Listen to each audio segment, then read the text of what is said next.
د ننګرهار مرستیال والي سره د NRC لوړپوړو مسؤلینو وکتل. د ننګرهار مرستیال والي مولوي غلام الرحمن حیدري سره چې پر مهال د اقتصاد رئیس مولوي جان محمد حامد هم حضور درلود، د NRC مؤسسې د اسیا او اروپا عمومي مسؤل کارلو او د دې مؤسسې د افغانستان عمومي رئیس جاکوبو د راستنیدونکو کورنیو ملاتړ په موخه ولیدل.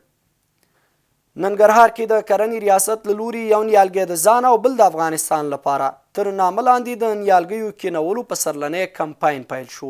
مسؤلین وایي په دغه کمپاین کې به سږ کال 4.7 میلیونه نیالګي د دې ولایت په بېلابېلو سیمو کې کینول شي.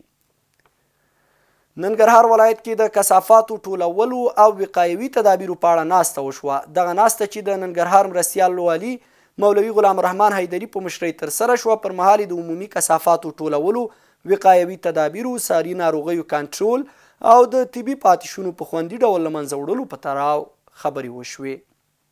ننګرهار څخه سږ کال 1387 تنه د حج فریضې ادا کولو په موخه سپېڅلی سفر کوي. د ننګرهار ارشاد حج او اوقافو رئیس مفتي عبدالستار سیرت په مشرۍ د ولایت مقام دفتر رئیس مولوي شاهد نوراني د علماو شورا او استخباراتو ریاست د استازو په حضور کې د سږني حج متقاضیانو ترمنځ قراچونه ترسره شوه.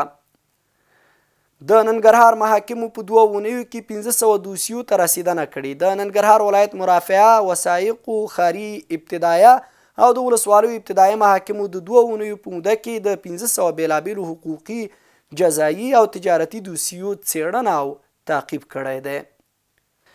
روغتیا پالان وایي د کوچنیو ماشومانو له لوري د زیرک موبایل کارونه هغوی ته رواني او د سترګو ناروغۍ پیدا کوي. دوی وایي ډیری والدین د زیرک موبایل د کارونې له زیانه خبر نه دي او د کوچنیانو د غلي یا ارامولو لپاره یې ښه وسیله ګرځولې.